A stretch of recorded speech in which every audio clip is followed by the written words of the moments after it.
The story revolves around twin brothers, Jadeie and Moch, who grow up in a family full of thieves and criminals. Jadeie has fully accepted this lifestyle and takes pride in stealing, but Moch just wishes for a normal life, away from the crime. Despite their differences, they work together as a team and steal whatever they can get their hands on to earn a living. In the opening scene, the two brothers are trying to crack open a safe they have just stolen. Using a makeshift explosive, just one of the many tricks they've mastered over the years, they manage to blow it open and retrieve the cash inside. The boys then head inside the house and show off the money they just stole, earning praise from their family members. Moments later, their mother, Kath, an experienced thief herself, arrives outside the house with her boyfriend, Glenn. It turns out they've just pulled off a robbery involving valuable emeralds, but the police are on their trail, and Glenn has been shot during the escape. They can't stay long and have only come to say their goodbyes. After quickly gathering her things, Kath hugs her sons and wishes them luck, telling them this might be the last time they see each other. She then jumps into the car with Glenn and drives off just as the cops arrive. As they flee from the police, Kath tries to reassure Glenn that everything will be fine and that she'll take him to the hospital soon. However, in an act of desperation,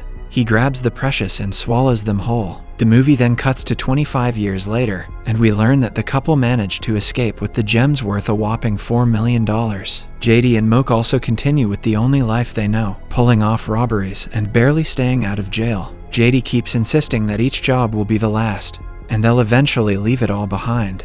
But Moch is no longer convinced. He resents being dragged into one robbery after another, always under the promise that things will change. One night, they plan another robbery, this time at a house they've studied in detail. They know the layout, the timing, and every possible exit. But while they're inside their van, they begin talking about their mother, who has been missing for 25 years. Moch blames her mother for abandoning them and leaving them to grow up in a world where stealing became the only option. Jadeie, however, refuses to speak badly about her, saying she did what she had to do. After the two sort out their differences, they proceed with their mission and get inside the house. Moch handles the safe, using the skills he learned from years of watching and doing, while Jadeie keeps watch near the front of the house. But just when everything's going smooth, a security guard unexpectedly arrives and spots Jadeie standing there. Trying to avoid suspicion, Jadeie pretends to be confused and says he's just delivering something.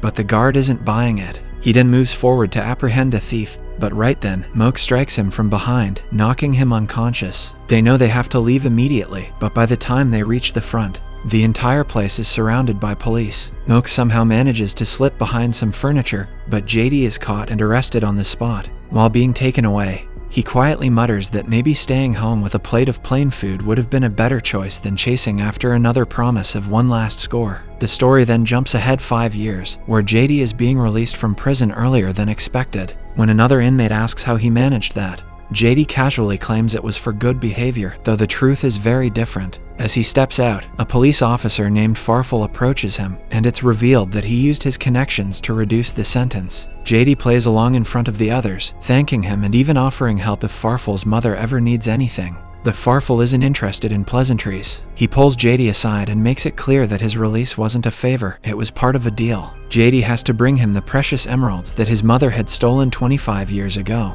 He warns him that if he even tries to play smart or back out, he'll personally make sure Jadeie ends up in a much worse place than prison. Farfel then hands him a phone and tells him to stay in touch. On the other hand, Moch has left his criminal past behind. He's now living a quiet life, working at a restaurant, and is married with a child on the way. He has completely distanced himself from his former life of theft and wants nothing to do with crime anymore. But one day, without warning, his boss fires him on the spot. When Moch asks why, the boss explains that he had hidden his criminal record when he joined, and that's why he's being let go. Moch tries to defend himself, saying he's changed, but the boss refuses to listen. When Moch gets home, he's surprised to find his brother Jadeie talking to his wife. Shocked and uncomfortable, Moch pulls him outside and asks how he got out of prison so early. Jadeie admits that he made a deal with a police officer, and in exchange for his early release, he has to complete one more theft. He reveals that there's a clothing shop with a safe full of cash that Moch could open with ease. However, Moch immediately refuses, reminding him that he's no longer in that business now. He says his wife's parents and brother are soon visiting for a small party, and tells Jadeie to just eat and leave quietly afterward. Later that evening, the guests arrive at the house, full of energy. As everyone gathers for dinner, Jadeie casually starts telling stories about Moch's childhood, even joking that people once thought he would never become a father. This makes the situation very awkward, but no one utters a word. Later, when Jadeie steps out to get drinks, he runs into Moch's brother-in-law and invites him to share a smoke. They then get high and start shouting at the top of their voices as if there's no tomorrow. When Moch sees his brother spoiling his special day, he loses his temper and starts beating him up. But before things could get ugly, his wife, Abby, steps in and separates them. Later, Moch decides to come clean and tells his wife that Jadeie was never in the army. He was actually serving his sentence in prison for robbery and various other crimes. However, Abby responds that she already knew, as a man of Jadeie's stature could never be selected in the army. She also admits they both have made mistakes in the past, but says it's time to leave all that behind for the sake of their child. Meanwhile, Jadeie returns to the place he's staying and finds 17 missed calls on his phone. Before he can call back, Farfel suddenly arrives and throws him into the bathtub. The enraged officer demands to know why Jadeie hasn't been answering his calls all day long. He then asks where the emeralds are, and Jadeie tells him he's working on it but needs time to put a team together. Farfel doesn't believe a word he says, so he pulls out a gun, forces Jadeie to place his fingerprints on it, and warns him that if he tries to back out, these prints will be used to send him straight back to prison. He then punishes the poor guy further by knocking him out with a hard punch. A while later, Jadeie eventually regains consciousness and finds Moch by his side, making a call to 911. But Jadeie quickly throws the phone away and tries to explain what happened. He reveals how the officer had come to see him, threatened him, and even took his fingerprints on a gun so he couldn't run. Jadeie tells Moch he doesn't need an ambulance, but something else, referring to the emeralds. Feeling pity for his brother, Moch agrees to help him out and asks where the safe is. Jadeie responds that it's in a nearby city and will take 2 days at most to complete the job. In the next scene, Moch calls his wife and makes up a story, saying Jadeie's grandmother is on her deathbed in another city, and that he needs to take him there. This annoys Abby and she asks how he can even think of leaving her in such a condition. But Moch assures her that he'll drop Jadeie off and come right back, adding that if they don't get rid of him now, he might end up living in their house permanently. Upon hearing this, Abby is finally convinced and she gives him the permission to go. The brothers then leave the place and stop at a motel to spend the night. When they get to their room, they realize there's only one bed, so they play rock, paper, scissors to decide who gets it. Moch ends up winning, but tells Jadeie to take the bed since he's been sleeping on floors for years. However, the latter refuses and says Moch should take it instead, as it was his plan to come here. In the end, neither sleeps on the bed. Moch settles on the sofa while Jadeie lies down on the floor. The next day, Farfel returns to Jadeie's room looking for him, only to find a dummy in the bed. He then tracks the thief's phone but soon finds it inside the toilet, sending him into a fit of rage. Meanwhile, Jadeie tells his brother that before they begin the job, he wants to visit someone. Moch wants to focus on the heist, but Jadeie insists, saying it's very important. He explains that during his time imprisoned, there was someone who supported him online and that he just wants to meet her quickly since her house is on the way. Although Moch doesn't like the idea at all, he has no choice but to agree. A short while later, they arrive at the house, which belongs to Jadeie's girlfriend, Bethesda. She's surprised and emotional to see him and says she's waited for him for a long time. Despite being angry that Jadeie never informed her about his release, she softens after hearing what he went through. She then takes his hand and leads him to the bedroom, where she turns on some rock music. While they're busy doing private stuff, Moch wanders around the house and ends up watching cartoons in the living room. Suddenly, an orangutan enters and closes the door behind it, which startles Moch. He thinks it might attack him, but the ape simply lights a cigarette and starts smoking. It introduces itself as Samuel, and Moch replies by introducing himself too. But then, it begins to act strange and gets too close to Moch, eventually doing something that makes him extremely uncomfortable. Disturbed and alarmed, he quickly pulls away and runs outside to the car. Back inside, Bethesda leaves the room to use the bathroom.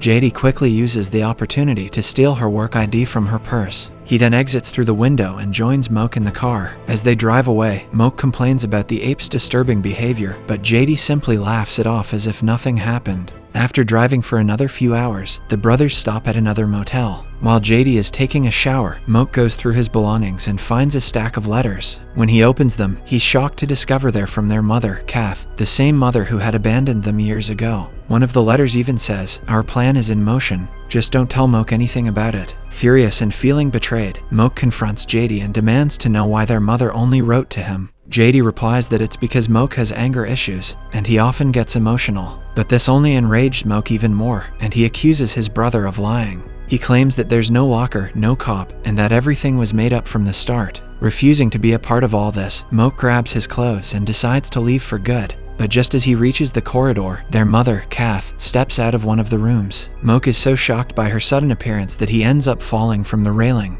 Later, the three of them go to a bar to discuss the situation. Moch, still angry, asks Kath why she never came back in 25 years, and whether she ever thought about what would happen to her sons. Kath admits that because of her greed and fear of the police, she went into hiding and never returned. The scene then cuts to the past where her boyfriend swallowed the emeralds. They managed to somehow evade the police, but Glenn soon passed away due to his injuries. As the cops were still hot on her heels, Kath quickly buried Glenn's body and fled the country. In the present, she reveals that she's dying and has come back only because her time is running out. Moch doesn't believe her, but Jadeie steps in and says she has brain cancer and won't live for more than a year. When Moch hears this, he's still unwilling to be part of any plan. He says he's left all that behind and wants nothing to do with stolen diamonds or emeralds. Jadeie tells him they're not stealing anything, only recovering what already belonged to their family. He tries to convince Moch by asking whether a waiter's salary is really enough to give his child a good life. The comment hits Moch like a ton of bricks and he eventually agrees to help with just this one job.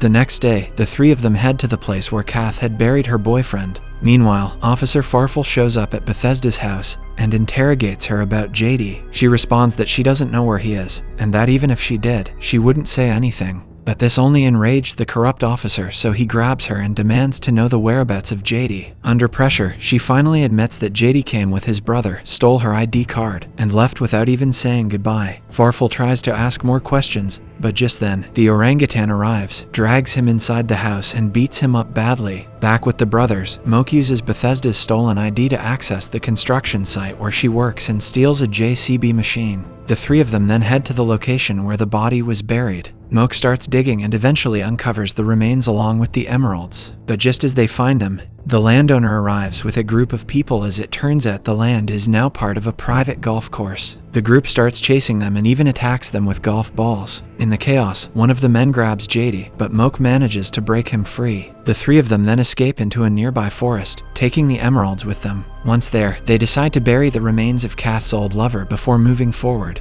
After recovering the emeralds, Jadeie feels that everything has gone exactly the way it was meant to. Their mother's plan has finally come together after years of chaos. He thinks about how he was in prison, how Moch lost his job, and how despite all that, they have still managed to pull it off. But upon hearing this, Moch suddenly recalls something important. He never told anyone about him being fired from the restaurant. This makes him realize that both Jadeie and their mother had planned everything, even his dismissal, just to push him into joining this mission. The furious Moch then erupts at his brother, calling him a liar and a manipulator who has ruined his peaceful life. Jadeie admits that he hasn't been honest, but reminds Moch that he is not perfect either. The argument soon grows personal, and Moch ends up striking his brother with a shovel, sending him crashing inside the grave. He then walks away from there and sits near the river, trying to calm himself. Soon after, Kath finds him sitting alone and tries to talk to him. Moch says he always knew Jadeie was manipulative, but never expected the same from her. He asks if she came back for them or just for the emeralds. Kath acknowledges that she failed them as a mother, and since she couldn't give them love, she at least wants to leave them some money before she dies. She then reveals that she has brain cancer and doesn't have much time left.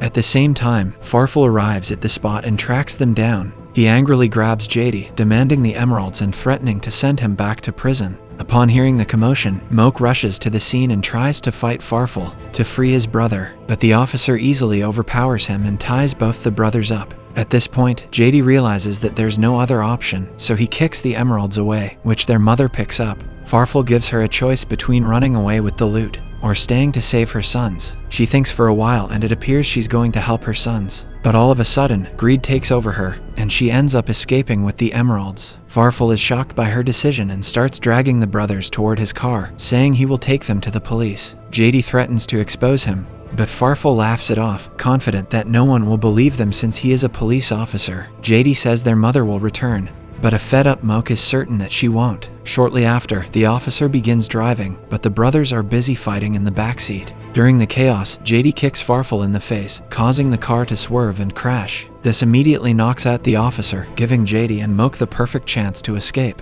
After untying themselves, they find their way to a nearby junkyard, where they take a moment to catch their breath. Moch also calls his wife and reassures her that he'll be home soon. Later, Jadeie tells him to walk away and stay out of it, but Moch refuses. He reminds Jadeie that their mother still has the emeralds, so they need to find her and bring an end to this. Meanwhile, Kath is already at a diamond exchange, trading in the emeralds for cash, but she doesn't sell all of them and keeps a few for herself. As she steps outside with a large sum of cash, she finds her sons waiting for her. They've lost whatever trust they had left, and they confront her the moment she appears. Moch asks her directly what she plans to do with the money. Kath stammers, trying to come up with an excuse, but then, just like before, she makes a run for it. The brothers chase her down, following her into an abandoned mall. During the scuffle, the bag of money slips from her hands and hits the ground. As Jadeie moves toward it, Farfel suddenly shows up with a gun in hand and starts firing. He angrily shouts that he's going to finish all of them. Caught off guard, Jadeie and Moch pretend to surrender and try offering him the money to calm him down. But Farfel refuses to listen and demands the bag with no negotiation.